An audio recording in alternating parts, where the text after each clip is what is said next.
I think it's safe to say that South Park is officially back to form. After the absolute chaos of episode 1, expectations for episode 2 were through the roof. And then they hit us with a week-long delay, which personally sent me into a mild depression. But they did give us a little teaser for what this episode would be about. But let's be honest, you can't always trust South Park with their previews. I mean, the entire season 27 trailer was just completely made up on the spot by Matt and Trey. They had no plans to use any of this for the actual season. And we made a promo. We did this thing. South Park's coming back this night and it showed a whole bunch of clips. We made it all up just for the promo. So we just made something up and we're like, this is what we're doing, and we're not doing any of that. Surprisingly, the episode 2 teaser was actually accurate this time. We got ICE, Charlie Kirk, everything the trailer promised, and more. This episode has a lot to unpack. Would you like me to apply the baby oil to Satan's asshole, boss?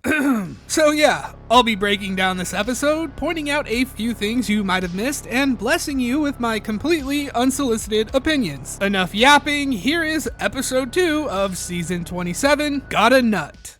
I had no idea my nut was that big.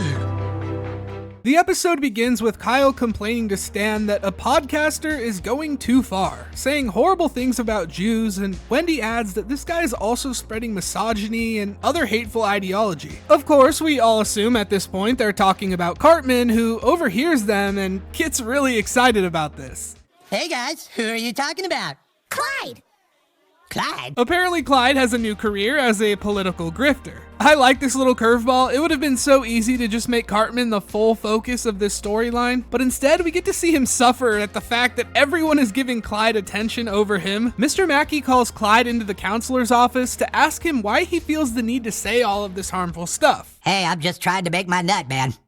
Excuse me? You're what? My nut's about $60 a week. So, you know, as a kid, if you could do a podcast, say some really divisive shit, then you could make your nut. I can't be the only one who's never heard the phrase, make your nut. I mean, obviously they're using a play on words, but this is actually a real phrase that has history. PC Principal interrupts their meeting to tell Mackey that he's being fired. He tells him that the government is cutting back on unnecessary expenses like school counselors. Schools have one counselor now, and he is the greatest counselor that ever lived. And then we see Mackey leaving the school, which is actually pretty sad. The next scene cuts to Clyde, who's doing his podcast. You can't trust Jews, white people are the underprivileged, and women belong at home. I love how they make him look soulless while he's saying all of this, probably to make fun of the right-wing grifters who are obviously just saying outrageous things to pander to a certain demographic and make more money. Clyde welcomes his first guest to the show, who just so happens to be Eric Cartman. I have to say, Matt and Trey are killing it with the Cartman facial expression so far this season. Cartman starts crashing out on Clyde, accusing him of stealing his whole personality and his idea to make a podcast. Clyde is completely unfazed by this and immediately starts doing an ad read for his supplement sponsor. Have you ever wondered why podcasts have become way more common over the last 5 years or so? Well, it's because they make a lot of money. Yeah, not surprising, right? But let me explain why. The longer you can get someone to watch a video, the more money you can make with increased ad slots. An hour-long podcast can make 5 times as much money as a regular 20-minute video. And that's assuming they have the same view count. On top of this, people are less likely to skip sponsors during a podcast. If you're watching a regular YouTube video and within the first 2 minutes you get read a sponsor, 99% of people are going to skip it. In a podcast, it's different. They play throughout, and most listeners are doing something else while listening to it. Working, exercising, gaming. My point is sponsors get listened to a lot more often in a podcast than a regular YouTube video. So yeah, like most things in life, it's all about the money. Clyde ends the segment by ripping off one of Cartman's most iconic lines in the entire show. And also be sure to hashtag respect Clyde's authority. What? Meanwhile, Mackey's trying to get his money situation in order, and we meet an old friend, Benny the bank teller, who has only been in 2 episodes before this, but he's been a pretty popular meme template over the years, very memorable character. Great, we can just put that into your retirement account and make it go to work for you, and it's gone. Mackey learns that he needs about $8,000 a month to maintain his expenses. Benny isn't able to help him lower this amount, but he does suggest something interesting. Have you considered a job with the ICE? Mackey instantly rejects this suggestion until he's told the salary is around $100K a year. Available now with up to a $50,000 signing bonus. Signing bonus? This is the exact number that's on their real-life website, by the way. No matter what you think of ICE, we should all come together and laugh at how corny this website is. America has been invaded by criminals and predators. We need you to get them out. I just know Matt and Trey died laughing when they opened up this website, but yeah, this is really ICE's recruitment page. Also, I thought this was worth mentioning. The official Homeland Security Twitter account posted this image they got from the teaser. I guess they tried to use it as recruitment, considering they linked the website I just showed you. South Park replied to this by telling them to, and I quote, "eat a bag of dicks." And this is one of the biggest ratios I've ever seen. Mackie continues to watch the ICE recruitment video, and it's basically ripping on the fact that almost anyone could be an ICE officer. This cameo from the World of Warcraft neckbeard is amazing. If you watched my video I made about that episode, you will know that this makes me very happy. It's obvious to me that South Park is doing a bit of fan service this season. There's a lot of references to older episodes, and I feel like this is something modern South Park has been avoiding for a while, so it's nice to have back. The next scene gives us probably my favorite part of the episode, the satire of Charlie Kirk. Except this isn't really satire, it's probably one of their most accurate portrayals of a person's mannerisms. If you don't know of Charlie Kirk, I'll give you a quick rundown. He's a right-wing political activist, author, and social media personality. This is a guy who spread conspiracy theories about COVID, claimed election fraud after Trump lost in 2020, a climate change denialist, but he's most famous for debating college students whose frontal lobes haven't fully developed yet. Clyde Donovan totally destroys these woke liberal students. Hey, Clyde. Well, you said nothing good ever came from the Jews, but if that's true, why are bagels so yummy?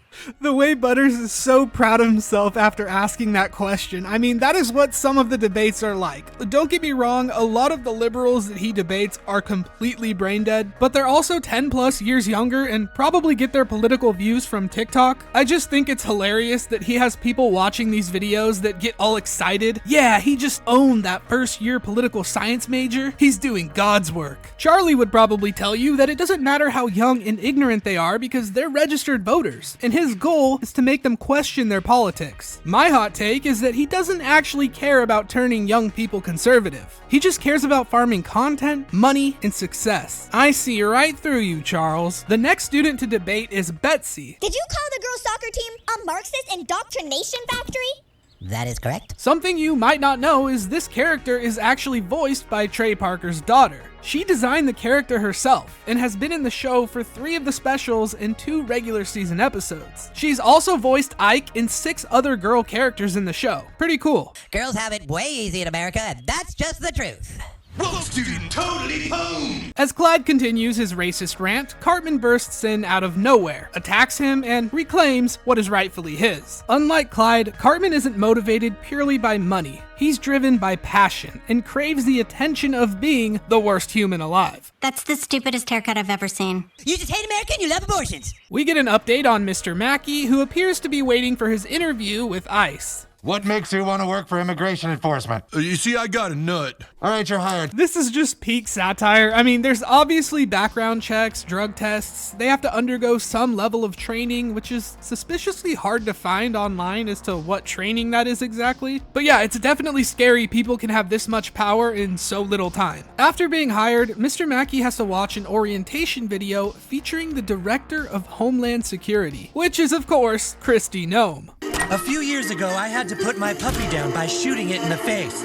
Unfortunately, this isn't a joke. This actually happened. Kristi Noem shot her 1-year-old dog named Cricket, a birding dog she was training to hunt. For what reason? Well, it killed some of the neighbor chickens. On the same day, she also shot a goat. She claims the goat chased and knocked down her children, which justified her actions. If it couldn't get any more weird, the fact that we even know about this incident is because she wrote it in her own memoir called No Going Back. The rest of the episode has a running gag where she randomly just shoots cute and innocent looking dogs. I've had videos age restricted for much less, so unfortunately I can't show these clips, but I mean, come on, it's pretty funny. Another one of her gags is she just gets this disgusting looking Botox face. South Park has never been afraid to beat a dead horse. I mean, I think they even did that literally one time. There he is, beating that dead horse. After the orientation video is done, they are immediately setting out to go on their first raid. We see what Cartman's up to, which is of course owning some liberals. His mom sounds concerned when she walks by the bathroom. I can't, Mom. I'm master debating to these young college girls. That's very naughty, Eric. Stop it. Oh man, sometimes it's the stupidest jokes that get me. The new recruits are heading to their first raid, which is a Dora the Explorer concert. Oh God! Okay. After taking out another innocent puppy, Christy confronts Mackie and compliments his work. Could use more men like you in a sequence on this track. Whoa! What the f? Leanne catches Cartman master debating yet again, and Cartman begs his mom to let him keep going. He says that he's gotten really good at it. He has his arguments down rock solid, and the college chicks are totally unprepared. He also adds that he can just edit all the ones that actually argue back well. I don't know if Charles actually edits his content whenever he's losing a debate, but it wouldn't surprise me. An ICE protest is happening downtown when one of the protesters being interviewed said that he has no doubt that there are many hardworking, good Latinos in heaven. I did not see this joke coming at all, but ICE raiding heaven is such a good South Park joke. I probably didn't see it coming because Mormons are supposed to be the only people in heaven in the South Park universe, just saying. Not that I'm a nerd or anything. Meanwhile, Cartman is attending a Charlie Kirk award ceremony where the best master debater will be given an award and a free vacation to a 5-star resort. This joke I did see coming. Clyde wins, of course. Thanks, everyone. The Civil Rights Act was a huge mistake, and, I don't know, lesbians are an abomination of God. After making some decent money, Mackie heads to the bank to find out his new financial situation. He learns that despite making more money, his nut has only gotten larger. He's interrupted by ICE agents who bring him to Christy. She tells him that she informed the president of his accomplishments, and because of this, the president wants to help him with his nut. He's invited you to Mar-a-Lago. Mar-a-Lago is a resort in Palm Beach, Florida, owned by Donald Trump since 1985. When they arrive, we finally get to see the Vice President of the United States. Boss, the plane is here from Immigration and Customs Enforcement. This just has to be a reference to Fantasy Island. I literally won't believe anything else. Also, this is not the normal design of women on South Park. They definitely made them look younger on purpose. The president greets Mackie and tells him that he's getting a promotion. He wants him to be the new face of Homeland Security. What about Christy? Yeah, she was, but her face freaks me out. Trump then tells Mackie that he's going to get his nut taken care of. Yeah, it finally means what we all thought it meant in the very last couple minutes of the episode. Would you like me to apply the baby oil to Satan's asshole, boss? This obviously freaks Mackie out, and he attempts to find a place to hide. He runs into Dora the Explorer, who appears to now be enslaved. Poor Dora. He eventually runs into Clyde, who is here after winning the Charlie Kirk Award. Clyde opens up and tells him he was just trying to make money. He didn't really want to be involved in all of this. Mackie understands him completely. They both chased money, or their nut, by doing something they truly didn't believe in. Then Clyde asks a very important question. But who are you? Mackie then does the most epic face reveal of all time. They decide that this life isn't for them, and they need to find a way off the island immediately. We then get a cameo from Crypto the dog, otherwise known as Superman's pet. Yeah, everyone knows what's about to happen. All right, got him! Christy confronts Trump about her demotion, and her face suddenly falls off, of course. This causes chaos and gives Mackie, Clyde, and Dora the chance to escape. The episode then just ends abruptly with them all singing. This is a weird ending, even for South Park. The last 5 minutes of the episode felt really rushed, and honestly, it almost feels incomplete. That being said, I still think this was a solid episode overall. I laughed probably as much as I did during the season premiere. If I had to rate them, the premiere was probably a 9 out of 10 for me, and this one lands more around an 8 out of 10. Structurally, it was kind of all over the place, but the jokes were solid and I loved the topics. It did feel a bit more creative in some ways as well. Unfortunately, this episode was actually kind of difficult to break down just because of how quickly the scenes kept changing. The pace just felt way faster than a normal South Park episode to me. With all that being said, laughing is the most important important thing. And damn, did I laugh a lot while watching this. Let's take a look at some immediate reactions to this episode. First off, Charlie Kirk is way too into this. The man already changed his YouTube and Twitter profile pictures to an image of himself as Cartman. He also had a reaction video up almost immediately after the episode dropped. He's clearly leaning all the way into it, which, to be fair, is a pretty solid tactic whenever South Park makes fun of you. He probably just sees this as exposure and a chance to get more clicks. I stand by what I said earlier. He's a money first, politics second type of guy. I doubt he even cares about getting made fun of. His bank account is going up after this episode. Vice President J.D. Vance also responded to this. I don't have much to say about him except that he has the most memeable face of all time. I do think it's ironic how last week the White House criticized South Park, even calling it irrelevant, but now Vance is claiming he finally made it. Doesn't sound so irrelevant to me. Now for the beautiful Christy Gnome. She actually responded as well, and in a much worse way than the other two guys. It's so lazy to just constantly make fun of women for how they look. Okay, Christy, yeah, no conservative has ever made fun of a woman for how they look. That's your argument here? What are we doing? She went on to say, if they wanted to criticize my job, go ahead and do that. But clearly they can't. They just pick something petty. Rage bait successful. We got one, boys. If you made it to this point in the video, you're now obligated to like and subscribe. Maybe you might enjoy my video from episode 1 or some of my older content. It should be appearing on screen right now. Hopefully there's no more delays in production, and I'll see you guys next week. As always, thank you for watching.